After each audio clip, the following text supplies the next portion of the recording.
Today we're taking a look at the work of E. Martin Hennings and what he did to suggest light in his paintings.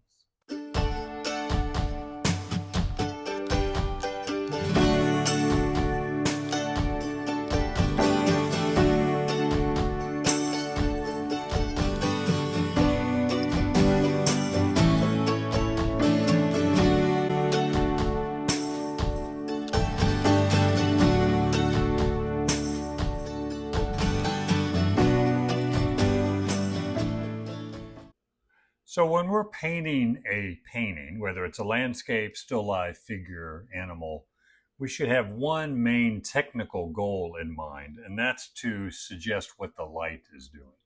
If we can capture what the light is doing, that sets up everything. Because without light, you don't have color, you don't have values, you don't have shape or form. So suggesting what the light is doing and gearing everything towards that will make your painting always work on some level. So we're going to take a look at the work of E. Martin Hennings and see how he suggested light in his painting. And we're going with three aspects or three things to remember when trying to suggest light. And they all have to do with contrasts. First is the contrast of dark and light pattern. Second is strong contrast of warm and cool colors. And then number three is a contrast of muted and saturated color. So those three things. And we'll look at Hennings' work. He was born in 1886 and died in 1956. Basically from Chicago. He attended the Chicago Art Institute, where he studied a lot with H Vanderpoel. He was a life drawing teacher. I'm thinking figure painting also, but he wrote a book, or at least they wrote a book on his teaching a long time ago. And it's still in print. We had to buy this book in art school when I attended the American Art Academy. And it's a great book for understanding, simplifying the planes of a figure as you're drawing or learning how to do life drawing the figure. And this applies to everything.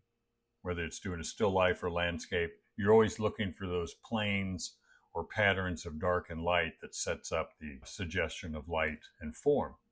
So, good book to get, still in print, very inexpensive book. It's not very big. And I used to fill sketchbooks just copying his ideas of planes of the figure. But E. Martin Hennings, after going to the Chicago Art Institute, he studied in Munich for a while, and that's where he met fellow members of the Taos Society of Artists, Victor Higgins and Walter Ufer. Those three, along with several other artists, formed the Taos Society of Artists at the turn of the century. Hennings was a later member, not a founding member, but these guys painted in Taos and set it up as an art colony, and just did a great job of suggesting what light in a painting looks like. These are, I'm assuming, some student work when he studied in Europe. This is a scene in Italy. And already he's using value contrast here to really suggest strong sense of light and finding big patterns or shapes of dark and light to set up those strong value contrasts. He's not using the intensity of the color here. It's more value oriented. And simplifying his subject, keeping it very, very simple.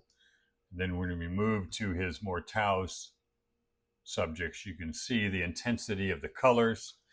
Has a lot of strong color, saturated color, next to or along with muted color. And that combination of muted and intense color. And you can see it all in one area in some areas. And this boy's shirt down here, he's got a strong reddish orange, but also there's a lot of grayish red-orange in there. So it kind of creates a vibration of saturated color and muted color, along with the color temperature, the cool bluish greens and the warm greens and yellow greens on the blanket. Same thing with the reds. Shadows cooler, light areas warmer. And you can see that in everything. But the strong intensity of the saturated color of the clothes against the more muted color of the adobe wall and the oven here really makes those intense colors stand out and look more sunlit. So that contrast of saturated color and muted color really gives the effect of strong sunlight. You can't just, to show sunlight, have strong saturated color everywhere, because everything then will just be screaming saturated color, and it won't have that contrast of grayer color, which makes the stronger color look even brighter.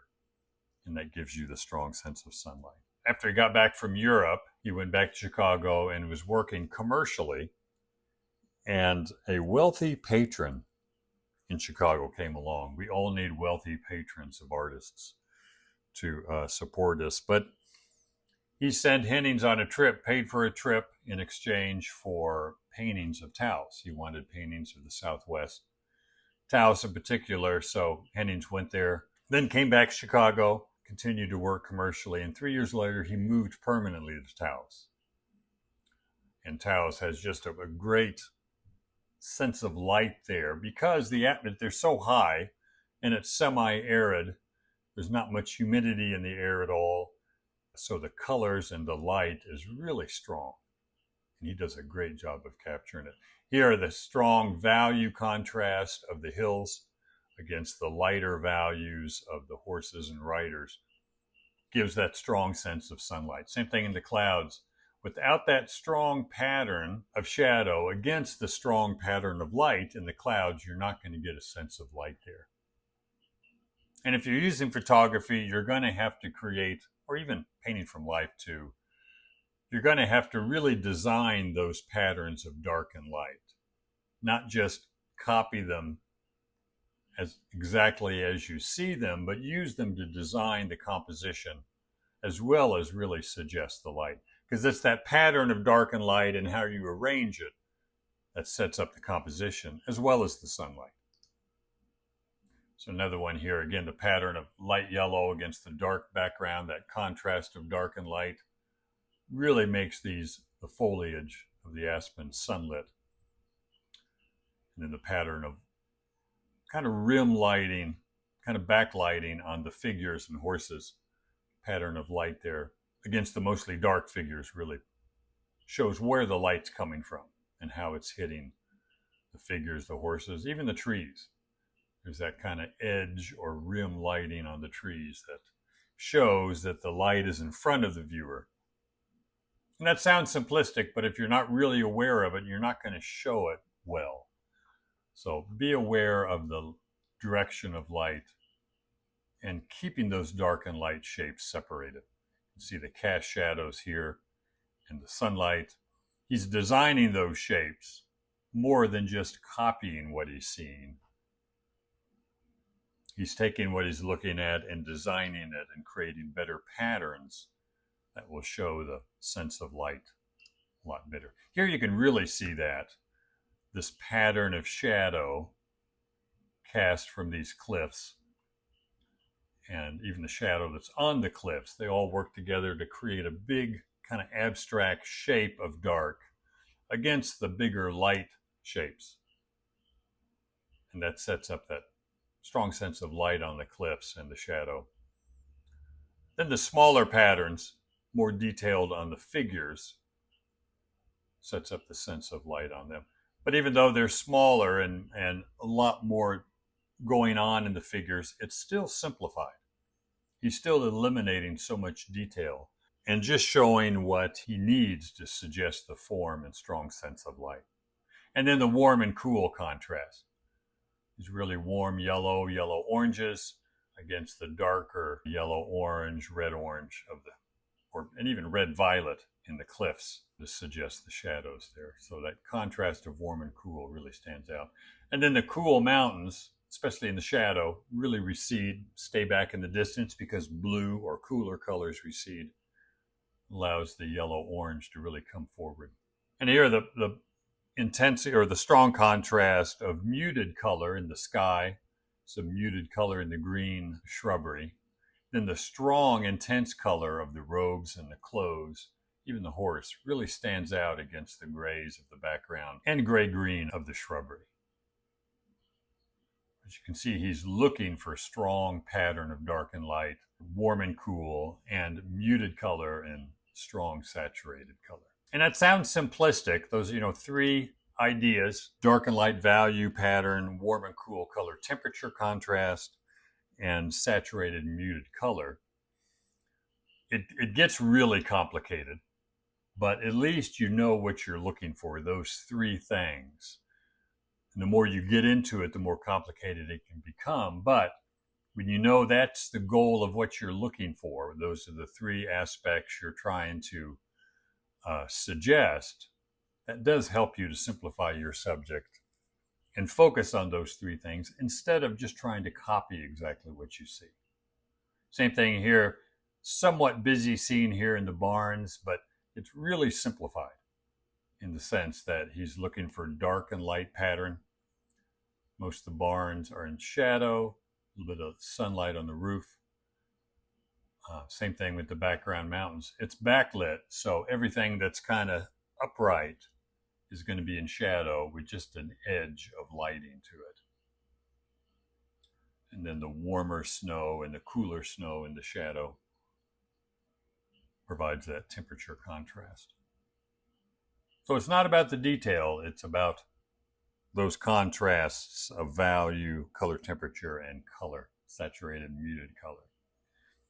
Now these are some drawings he did, although it does have a numbered edition, almost like it's a print. It could be a lithography print, which is kind of stone lithography, and this is number 78 of 100. But here he's working strictly with just value contrasts, and he's really pushing strong dark and light shapes. Basically kind of three values. Everything is either a light, almost the white of the paper, the real dark of the deeper shadows, and then kind of a halftone of kind of in between. That helps simplify the shapes and the form, but creating that strong dark and light contrast. You can see just the pattern on the trees of dark, which sets up the pattern of light. Same thing here. This isn't a great image of this drawing, but again, you can see the pattern of shadow on the ovens and on the ground and up in the trees. Look for that shadow pattern. Now it is detailed with a lot of lights of the branches, but simplified from what he was looking at. One more here. This is another one.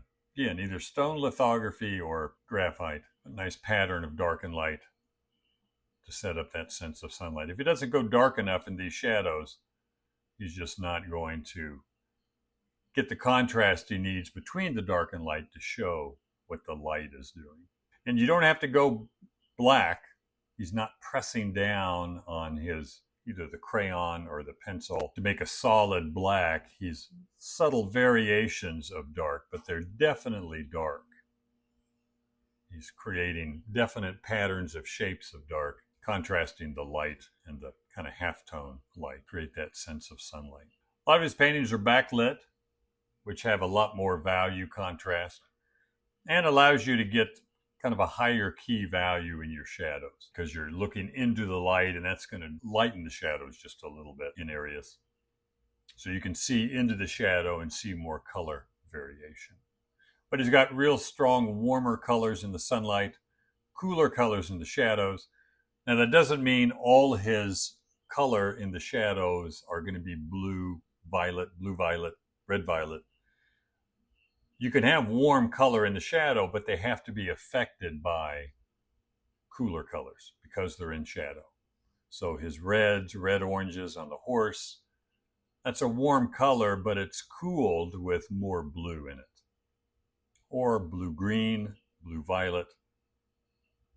Whereas in the sunlight, like on the horse, it's more of a stronger yellow-orange to show the warmer sunlight. So the contrast is between the warm color and cool color. So this looks cool, the shadow on the horse, compared to the sunlight on the horse. I mean, to me, if I isolate this shadow on this horse in front, it looks pretty warm. But compared to the sunlight on the horse, over here on the back end, the shadow looks cool. So That's what you have to do, is make sure you're comparing warm and cool, not just isolating. Thinking if I just make everything yellow and orange in the sunlight and blue in the shadow, there's more subtlety than that. And it helps to compare the warm and the cool to get that difference. It's a nice one here. Again, you got the strong blue shadows in the background against the really warm shadows of the trees, and against the really light, warm yellow in the sunlight. Now, the shadows in these cottonwoods are warm, but they are cool compared to the sunlight in the cottonwoods. The sunlight in the cottonwoods are more intense yellow, saturated yellow, yellow-green, yellow-orange.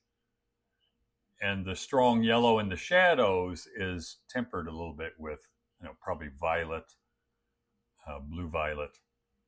Not so much blue, because that would turn them green. So warm and cool is relative. Cool has to be compared to the sunlight, and then you cool it down a little bit. But strong value contrast as well. The lights here in front against the darker shadows of the trees, and the darker shadows yet of the background. Nice value contrast as well. Sometimes it's a struggle to compare value contrast and color contrast at the same time. So during the block end of the painting, you might focus more on just the value change.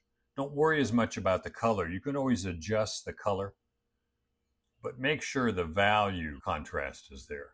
Sometimes just doing a painting of just values, black and white, ivory black and titanium white, and getting the big value changes, letting that dry, then coming back and adding the color on top. That way you can focus just on the color and the color temperature and not worry as much about the values, because you've already established them with the black and white. That's a good exercise to do. And once in a while, if your subject is really complicated and it's hard to separate value and color, you can do that to set it up. So another one here, a little more complicated subject, but still strong dark and light patterns on the trees and on the ground and figures, and good warm and cool color contrast, and muted and intense or saturated color. Now here's a figure inside. It's not outside, there's no landscape, but he still has the warm sunlight is outside coming through the window. So it's not intensely warm. It's muted value-wise and temperature-wise. It's not real warm, but warmer than the shadows. Shadows here are real dark. So you got a lot of strong value contrast. But this dark, even though it's kind of lacking in color, it's still cool compared to this outside light kind of sifting in through the window or through the shades there. So it does have warm and cool contrast. It's just not a very strong, intense warm and cool like this is. So it's more subtle, kind of a lower key as far as the values go. The lights aren't real light, but the darks are real dark. So he still has the same contrast. It's just that all the values are lower or darker. Nice cool grays on the whites of the figure and the bonnet there. Nice simplicity too in the clothes and the face, not overly detailed. Nice painting. Same thing here, the real strong contrast of the dark, cool hills against the lighter values of the shrubbery and the horse and the figures. It creates that strong sense of light. Then pushing the temperature, really blue in the shadows or red-violet in the shadows, like on the figure here. And a bluish green violet shadows in the shrubbery with warmer, more yellow-oriented greens in the light area. So, and warm and cool in the snow. Really, really pale yellow and a darker, cooler shadow on the snow. So really pushing temperature value and muted color and stronger color. And nice patterns of dark and light with the snow and the shrubbery. It kind of moves the eye around. Not a great image. It doesn't blow up big. Kind of a small file, but you can see the pattern of the dark shrubbery breaking up the landscape. Strong contrast, value contrast in the background. Not as much big pattern of dark and light in the foreground. It's more lights and halftones. Shadows are kind of small. But the big pattern is of the real light ground and the kind of the halftone and darker shrubbery against it. Here's another one where it's kind of midday, the light looks kind of flat, but the strong dark shadows. You can see the difference. He really pushes the value contrast here, and here he doesn't.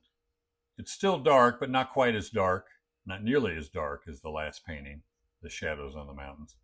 But there's still a lot of contrast, a lot of cool and warm, and a lot of dark and light, and some muted greens and really strong yellow greens in the foreground. Again, the strong contrast of the dark foreground against the light middle ground, then the pattern of shadow on the mountains. It's the most important thing, I think, to get that value contrast first, to set that up before you start thinking about colors. And the muted color, or the darker values of the greens, really allows these yellow-orange trees to stand out where the light's just hitting the tops of these trees. This green isn't real cool in the shadow in the foreground, but it is cooler than the yellow-orange on the trees where the sun is hitting. So again, as long as that contrast is there, the difference you're comparing, this is a lot warmer than these greens. But these greens are a lot warmer than the shadows in the background. So warm and cool is relative. As long as the shadows look cooler than the sunlit areas, it's going to work. Well, that's E. Martin Hennings. And again, study the artists of the Taos Society of Artists, turn of the century. I do have some of my paintings here where I'm trying to suggest strong sunlight. I'm going right away. This is a small little study for a bigger painting of the darker, cooler background, lighter, warmer, sunlit area in the middle ground, and then the dark foreground against the middle ground. Now, I do have some value contrast within the shadow.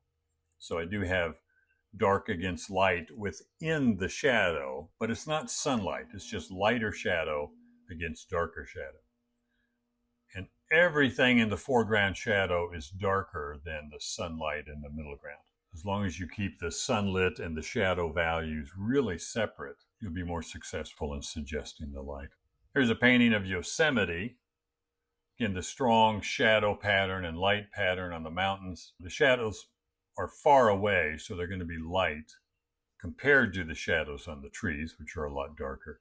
And that creates the depth, but the warm and cool of the light and dark patterns work together to really suggest the light. And I have variations of grayer, more muted color, mostly in the shadows of the trees in the foreground, the shadows in the foreground, and also the shadows in the background, and keeping the stronger color in the sunlight. But even the sunlit areas here have a little bit of violet in them, not much, but just enough to create a little vibration within the sunlit area. This is in southern Utah. Most of this is in shadow, and I'm creating the light patterns to show the low sunlight coming from the right, and being very careful to really separate it and designing those shapes of light to create more interest. This was actually a cloudy day, and in the studio I created just a bit of sunlight hitting the edges of the cliffs and the ground to create the effect of sunlight there.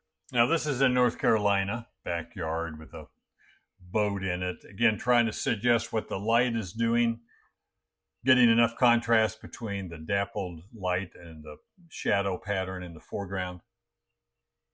Also on the flowers, there's this springtime. So using those, the warm and cool of the flowers, that white and a little bit of orange, and then just a pale blue-violet in the shadows. That vibration of warm and cool creates the effect of sunlight. Same thing on the yellow house here. One thing that really also suggests the idea of strong sunlight is reflected light in the shadows. The light hitting the grass here in front of the house and bouncing into the shadow. That lightens the shadow a little bit and creates more variation of color, usually a bit warmer color. But everything is set up by that simple dark and light pattern first. And I think that's what's hard to do, to design the shapes of the dark and light pattern in the whole composition to make it really work well. If you can get that, I think color comes a lot easier and the temperature contrast comes a bit easier. And lastly here, a smaller study of, again, the warmer colors of the fall foliage and using the violets here. Pretty strong contrast of more straight violet and really bright yellow-orange. Not as much muted color, but there is some. But I'm counting on that strong violet and yellow-orange to really create the sense of shadow and sunlight. Even in here, the shadows are a bit more muted in the foreground, but they're still cooler than the sunlit areas. So again, we're looking for the strong contrast of dark and light value patterns, strong contrast of warm and cool colors, and a contrast of muted and saturated color to suggest sunlight.